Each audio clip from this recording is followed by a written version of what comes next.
You don't become the most successful rider in British Superbike history without having some grit and taking some knocks. From the kid on the council estate jumping his BMX bike to winning an unprecedented 6 British Superbike titles. I'm proud to bring the brown chairs along for an idle chat with this man here. It's Mr. Shane Shakey Byrne. Welcome to the Late Break Show. Thank you for having me. And for letting me sit in your garage and make you move everything. I actually feel a little bit bad because it's been freezing all day, and you keep taking your coat off and trying to shoot with your jumper on, and you've got to be colder than I am because I've not even gone there. I've kept my coat on the whole time. I would say my BMI is probably higher than yours. Judging by the number of kilometres that you ride on his exercise bike, and I can't even compete with that. So don't worry about it. I think the first thing I was going to say, well, I wrote a couple of notes down. I was thinking, there's so much I want to talk to you about because you're the first pro bike rider on the Late Break Show that we've interviewed.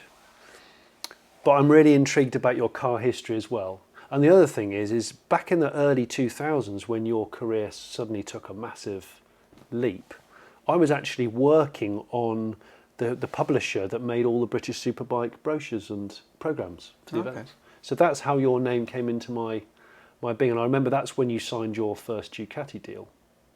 Was that 2002? 2002 was the first time I got on a Ducati. Yeah, you know, I can never normally remember what happened last week, and you're talking about something that happened nearly 20 years ago. I'm quite impressed. It is 20 years ago. Yeah. Wow. Yeah, that is a long time. But I think if you rewind all the way back, I was going to say, I know you recently, a few years ago, brought out your autobiography.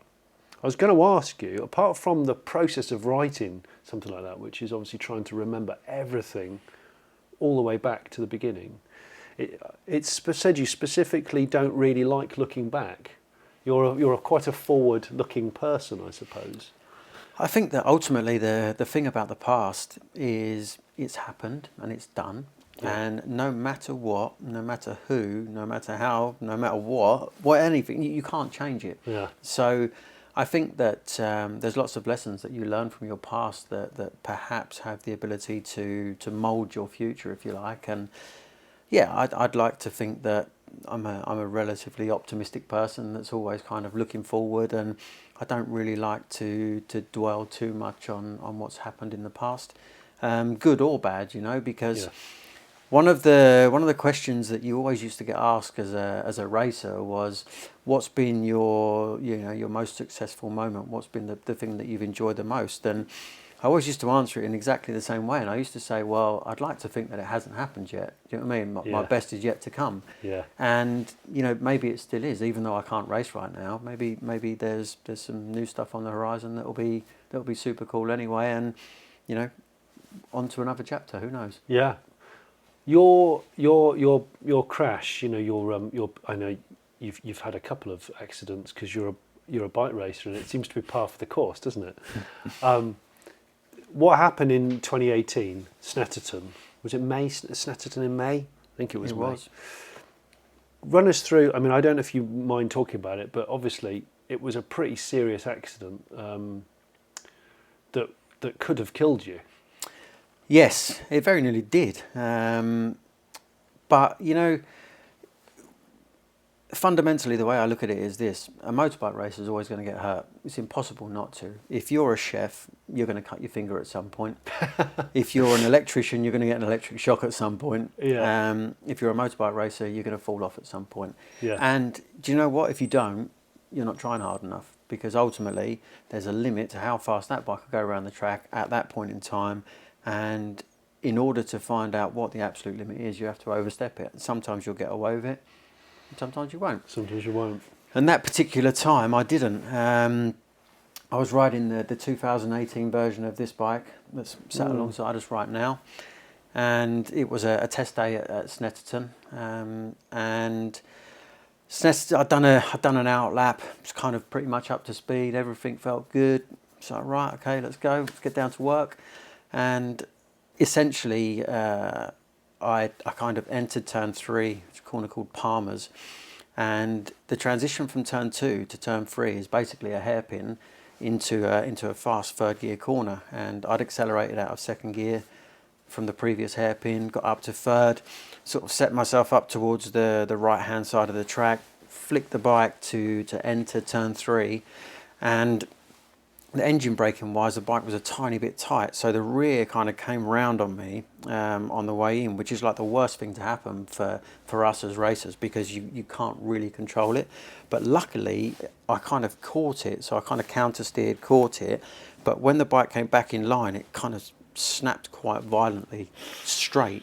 And the problem was that because I was already on the outside of the track to set myself up for the corner itself, when it pinged me straight, it put me straight onto the grass at maybe 100 and God knows what, 20 or 30 miles an hour. And slick tyres. On slick tyres, yeah. And a sort of, not cold morning, but, you know, slick tyres and grass don't go that well at the best of times. No.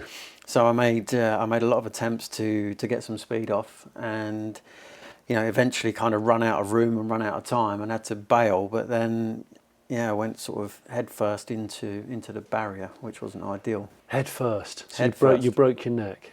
I broke pretty much the whole of my upper body. So I broke all my ribs.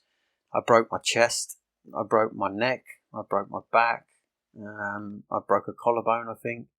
My word. Punctured a lung. Just made a bit of a mess. The surgeons said that basically the bottom of my skull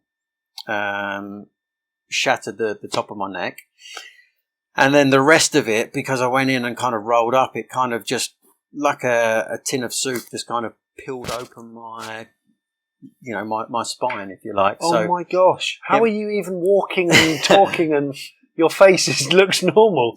I mean, I wouldn't say it looks normal. It's remarkable though, isn't it? It's, you know, I'm incredibly lucky. Like I'm so fortunate. You know, the helmets that and this is not a plug, but I wear the best helmets on the market, in my opinion. I wear Shoei helmets, and Alpine Stars have always looked after me, and I had my airbag suit on at the time, and, you know, my surgeon.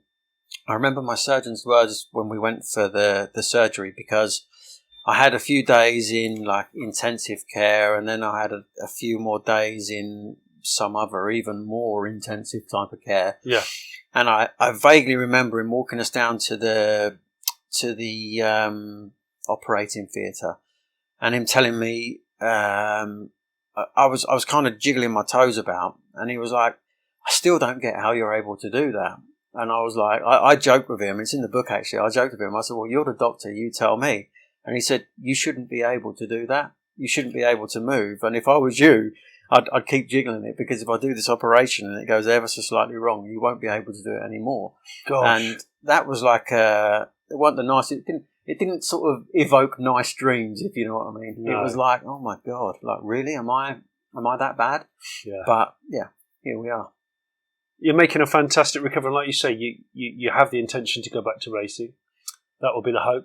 I think that I certainly have the intention, or I have the hope to go back to racing. Yeah. I don't want to dress this up any way that it's not. I've never ever wanted to be anything other than what I was fortunate enough to be for the last 20 odd years. Yeah. I didn't wake up and, you know, dream of being a doctor and fail and then just think, well, do you know what, if I can't be a doctor, I'll be a motorbike racer. Or, you know, I never wanted to be an astronaut. I wanted to be a motorbike racer. You said since the age of like 6. Yeah. The irony of it is, I'm adopted. I don't even know my biological parents, and my mum and dad that brought me up never even had a driving license. So where this thing of being a motorbike racer come from, I have no idea. But I am super proud that I made it happen. Absolutely. I bought my bikes, I bought my vans, I did this, I did that, I did everything. I made it happen, chased that dream, and I failed to a degree because I dreamt of being a world champion. And I still want to be a world champion today. Yeah. But I did win 6 British championships, so it's not so bad. Yeah. And I guess that the accident kind of robbed you of your hopes of doing a 7th championship. But I think that from a physical point of view and even from a lap time point of view now, I still hold some lap records in BSB, and I certainly hold some qualifying lap records in BSB as well. Yeah. And I find it very difficult to... I don't believe you lose talent. So should it be that, you know, some of the metal that's in me could be taken out and a doctor could give me like quantifiable 200% guarantee that I'm as strong and able-bodied as I was before my accident, why couldn't I go out? The guys that are winning now are the guys that I beat week in, week out for the last 6 or 7 years. They're going no faster than I went 3 or 4 years ago, so why couldn't I come back and win some more, you know? That is the sound of a determined winner, which I do really appreciate it. But what about school? Like, were you good at school? Did you enjoy school? I mean, you said you told the careers officer that you were going to be a motorcycle racer, and he burst out laughing. Yeah, he found that highly amusing. I wouldn't say that. You know, if you look at my GCSE results, then you'd say, well, clearly you weren't that great at school. Yeah. But, you know, does a piece of paper that say you can do this and you can do that mean that you are good or bad at school? It's kind of difficult to determine. I think that I'm not stupid. I'm far from stupid. I think that the life I've led has given me a lot of experience that no GCSE or degree in university could ever give you. What was your first car? My first car was... You're going to know it as well. I'll tell you what, let's see how good your car knowledge is. Oh, gosh. It was a Sandpiper. Is this it's not a model of a car? Or a colour? It was the name, like the name stroke colour of a very, very, very popular... I want to say Fiesta. Oh my God! Was it Fiesta? Mark 1 Fiesta. Yes, I thought it was a Mark 1 Fiesta. There you go. I win. Yes, I win nothing. I'm highly impressed. I was felt quite stressed then that I might not get that right. A Fiesta Sandpiper. But I bought it. It was a really, really, really low mileage car. Bearing in mind it was brown and bronze or gold and bronze or whatever it was. There was a chat about a white Series 1 RS Turbo. Yeah. That is peak Kent racer. Yeah. Surely. Very proud car, I'm sure. For me, it was I had a Series 1 RS Turbo. I've had loads of like XR3Is and XR3s and Cabriolets, XR2s and Fiesta Turbos. And have you? I was the original Kevin, yeah. All that kind of stuff. I could never afford a Cosworth at the time, as much as I would have loved one. And I would have loved something like an RS2, even now. Before we start talking about I know that the whole string of accolades in terms of your bikes, your car CV and your bike CV, road bikes this is. Did you ride bikes from the age of 16? Were you on a moped, pedal pop? Yes, I had a bike at 16. My parents bought it for me and they paid like at Christmas when you used to get like a bike before Christmas and they used to go in and pay £10 a week so that I got the BMX. It was your Christmas Savers Club or whatever it is. That's it. Well, they basically done the same for me with a DT50 and that was my first road bike at 16 years old. Ironically, I've got one now. I bought one exactly the same colour and whatever else, and I remember the DTs. That's all been restored. That was your freedom. Yeah, and then at 17 you get your car license, and obviously you can then be free and be warm and listen to music at the same time and take some friends. Or you can have a bigger motorbike that's even faster and can go even further. And then it went to the a whole nother level for me, where after some success in racing, I got into flying helicopters, and that's just like the ultimate freedom because there's no traffic jams up there at all. So you just get in it, fire it up, and go where you want, and away you go. So yeah, it's perfect. Cars. Yes. You get itchy feet very easily with vehicles, it seems. How many cars have you had? Do you know what? Really, if I'd have thought about this, I should have tried to do some numbers, but I couldn't tell you. Loads. Okay, give me some highlights and low lights. Triumph Dolomite. Okay, nice. That's definitely a low light. It was brown. They're always brown. Bit of a thing for brown cars. Yeah. I've had some really crappy old Escort vans. I've had some things to me that were like super cool at the time. You know, when you're 17 years old and you're driving around in an XR3i convertible, you know, you think you are the boss. You will have paid some insurance for that too. Yes. Anyway, then things like the turbos. I had a few turbos, and then sort of after racing, well, once racing started, if you like, I remember in 2003 I won the British Superbike Championship, and I bought myself a brand new Mitsubishi Evo. Nice.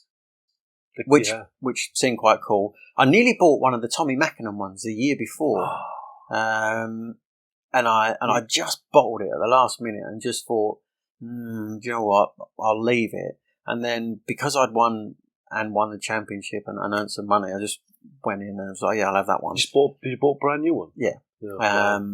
But then the goalposts got moved really, really quickly because there were a number of cars that I'd always dreamt of having or whatever, but they were never, well, they were far from unachievable, if you know what I mean. Yeah. But then when you start to earn a little bit of money, the goalposts get moved, and then it went from that Mitsubishi Evo to a 993 turbo. Bloody hell. Which was a bit of a jump. Then a 996 turbo I think I had after that. A Gallardo I've had. Some other Porsches I've had a couple of Cayenne turbos. You've had a lot SVRs. of Porsches. Yeah. Do you know the one car I've never owned, and it's the one thing that I really want to do, and I actually did do in 2017 or 2018. I put a deposit on a new F8 GTB. Did you? And I put the deposit on, went to the dealership and said, yeah, okay, I'll have it. And then literally, after doing it and getting back and thinking, oh my God, I just bought myself a brand new Ferrari. Ferrari announced the F8 was coming out. And I thought, uh-oh, like, if I buy one of the last of the 488s, I know exactly what's going to happen. Like in a heartbeat, that's going to plummet in value because everyone's going to want the F8. And I backed out of it. So I've never actually fully owned or had a Ferrari, but I'd love one. I'd love one. Yeah. It's the sort of... It's my bucket list car. You've driven quite a few like serious performance cars, though. I know you've been a guest on Fifth Gear in the past, and I love that. Good fun, right? I loved it. Absolutely loved it. I've driven some really cool stuff actually. I got to drive a Zonda once. That's a tool for a TV thing. It done a head gasket while I was driving it. Did it? It broke down. Yeah. I've drove a, what is it, a 1x1 or a 121 or whatever it's called, the Koenigsegg. Yeah. And when I say I've driven one, I mean I've had like probably 6 or 7 laps around Goodwood, absolutely flat out, like as fast as I could go. In a 1-to-1 Koenigsegg, that's somebody gave me the keys and just said, there you go, drive that one. That must have been phenomenal. Yeah. That was pretty special. It was really funny because the owner of the car was a super cool guy, and he was like, "Oh yeah, have a go, and you can drive it." I'd be honoured if you go and drive it. British Superbikes, World Superbikes, MotoGP. To the sort of the non-bike hardcore person, you've been in all three. You've featured in all three. Obviously, British Superbike is your kind of has been the thing that you've come back to and you keep excelling at. So run us through quickly a kind of a speeded up version of your career highlights. So my career highlights, I guess, you know when I told you earlier on that when this was always something I wanted, right? I never wanted anything else. Lots of little factors kind of cemented that idea in my brain. Like the first time I ever actually raced a motorbike, I won. I couldn't believe that when I read that. It was amazing. Yeah, I mean, I used to work at the bike shop, like I told you, and I used to get to ride bikes on the road because of that. But my very first event, I won a race, which made me think, actually, do you know what? You might be all right at this. I hurt myself very soon after, and then my second season, I just won everything. Essentially, I won something like 58 races in a year or whatever at club level. So I won the national championship and the Supersport Championship. Wow. And some national level championships as well, races, sorry, as well, which then got me into the British Championship on a 600, and I won a race at that in my first year. Yeah. And got my first shot on a Superbike, which was like just so short an amount of time to be able to be, get on a bike like that. And then when I got on a Superbike, the guy who was winning all of the privateer Superbike races, he was like the standout guy. Beat him immediately on a Superbike, and then just I get bet going. he felt great about that. And then it sounds so you just had it within you, because like you say, it's not like you grew up around it and you would absorb this stuff via osmosis. You had some innate talent or confidence in your ability to just do it, which is amazing, really. I think that it's everybody's put on this earth for a reason, and I feel like I was put on this earth to race motorbikes, and I found that vocation in life, if you like, and I chased it, and it wasn't the most straightforward of paths, if you like, but we got there in the end. And from those Superbike days, 2002 was a bit of a breakthrough year, because 2001 was a breakthrough year. As a privateer, I was like literally mixing it with like the factory guys. Like I think I had a couple of fourths and fifths in the main races, but on a privateer bike, which was really good. That got me a Ducati for 2002, and got me my first BSB wins. I think I won 4 or 5 races in my first. I was going to say, 2002 was your works right with Renegade Ducati. Yeah. You won 9 out of 12 in your first season of racing, and your maiden BSB title. You replaced Steve Hislop. Was that in 03? Yes, wasn't that's it? right. Yeah. So and you won 2 Superbike races, World Superbike races, World Superbike races with your wild card entry Yeah. at Brands Hatch, which is, I think, so cool. that was a cool day. That must have been unbelievable. Do you know what's really nice is that only 3 people in the world have ever done it. 2 of them are Japanese, because the Japanese guys get Japanese factory bikes to ride in their wildcard appearances, but we literally showed up with the bike that I was racing in the British Superbike Championship that year, and beat all of the guys in the World Championship. That's so I won amazing. both races. So yeah, that was a pretty special day, and then that set me off onto the path of MotoGP. I signed a 3-year deal with Aprilia to go to MotoGP, and their expectations were that the first year would be to learn the bike, to learn carbon brakes, the electronics, the tracks and everything else. Yeah. Second year was going to be, the year to sort of prove I deserved the third year, and then the third year would be if I'd done a good job in year 2. So, from a career path point of view, it was perfect. The trajectory was going really, really steeply up, and I was really happy, and I was doing everything I needed to do.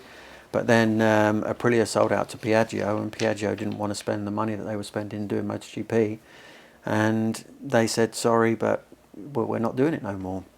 So the organisers of the World Championship, Dorna, said, look, we really want you in the championship. Please stick with us, because we'll find you a ride. We'll make sure you're in MotoGP. You're worthy of a MotoGP ride, so we want you here.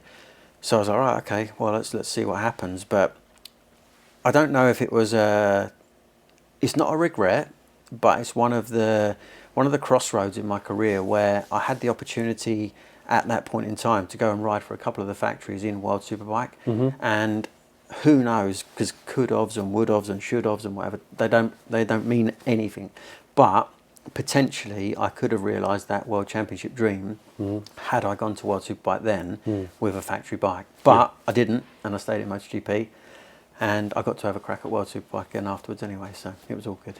That is pretty impressive, I have to say. And like you say, I've written down, things like regrets. You said you've done some things you're probably not very proud of. You lost your driving licence in 1996.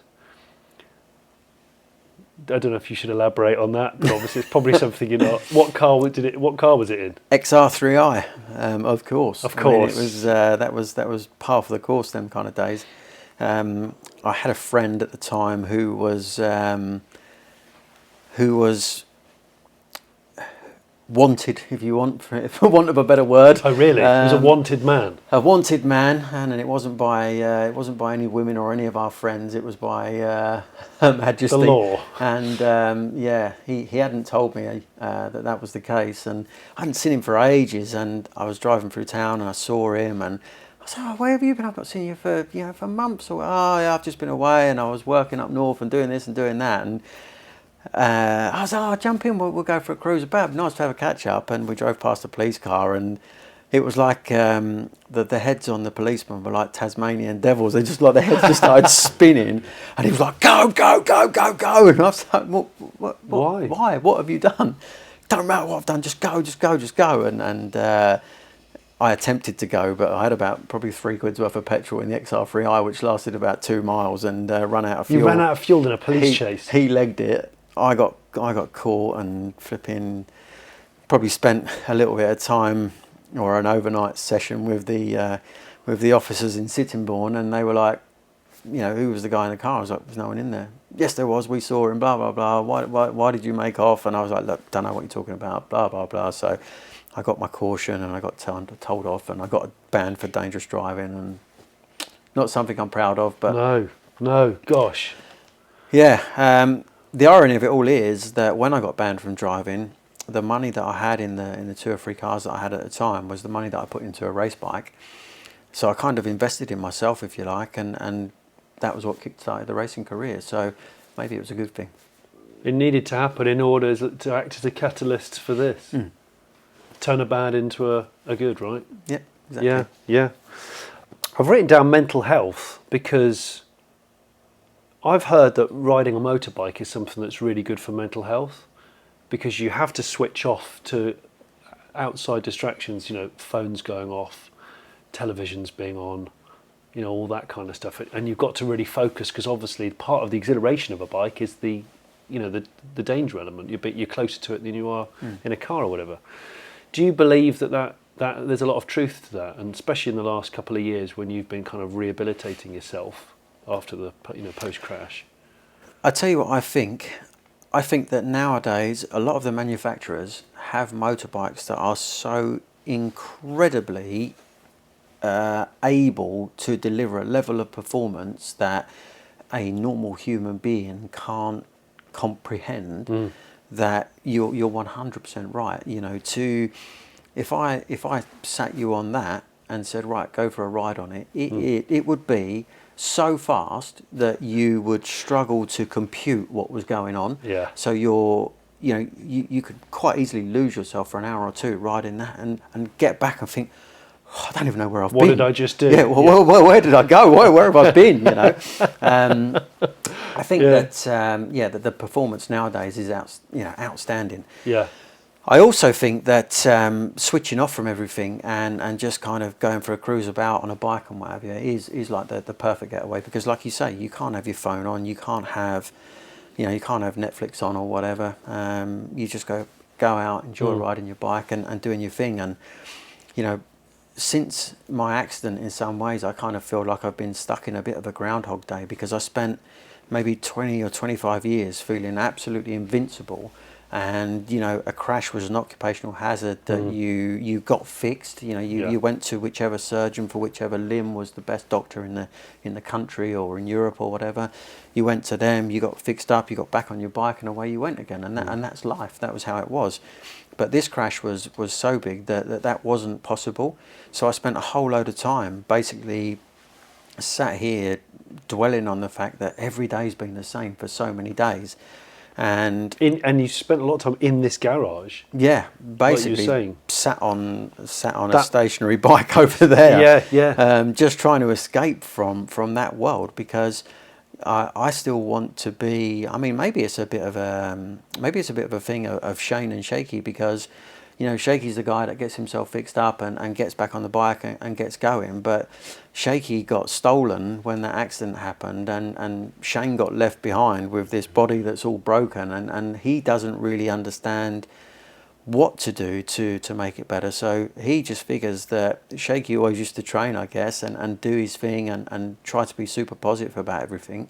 So maybe sitting on a stationary bicycle and just spinning your legs and losing yourself for a couple of hours is a good way to, you know, to make another day pass. And when another day passes, you're another day hopefully closer to being slightly more recovered, and then, you know, away you go. So you're a pretty optimistic person. You have to be, don't you? Oh, I think it's good, because it can't have been an easy process, that having that accident and then a pandemic that no one would have predicted. Now we haven't got a great deal of time left, but I want to crack a couple of questions out. Have you got superstitions or phobias? Yes, especially when I was racing, I always had to put my left boot and glove on first. I had a certain way of dressing. Always got on the bike from the left-hand side, never got on from the right-hand side. Right. Not right, left. Yeah, no, not right, yeah. A la izquierda. Yeah, so yeah, just those really. Okay, that's brilliant. And do you have a guilty pleasure motorbike? If you said to me right now, you're allowed one motorbike, what would it be? I couldn't answer the question, honestly. Yeah, I get asked that a lot with cars. My dream bike is a Desmo Sedici, and I have one, so I'm very proud. Is it that? No, it's not that one. It's the other one, isn't it? It looks similar for a glance, but yeah. I'd love to have some more of my. I'd love to own that. I don't, but I'd love to, and I'd love to own my championship bike from 2003 as well, but I don't, and I believe that's over in Australia, so that's not likely to be coming back anytime soon. I used to own my privateer championship winning Suzuki, but I sold that. So do you know what? I'd pretty much be happy riding any motorbike. If you said to me right now, "Oh, we've got a couple of these, do you want to go for a ride?" I'd be like, a sweet Cub 90 with electronic ignition. Whatever one of those is, yeah, I'll be all over it. I want to say thanks ever so much for sparing us some time. There's actually loads of other things I wanted to ask you, but I'll have to just drip feed those in when we meet again. I want to say thanks ever so much for letting us in your garage, having a look at some of your silverware and some of your machines. I'd love to get you in a car at some point. I think that would be great. It's always interesting to see motorcycle riders who know their stuff getting in cars and doing something like that. I hope you've enjoyed it. Maybe if you put in the comments below if there's anything that you would have liked to have asked him that I didn't ask. And once again, thanks for watching The Late Break Show. If you haven't already subscribed, please subscribe.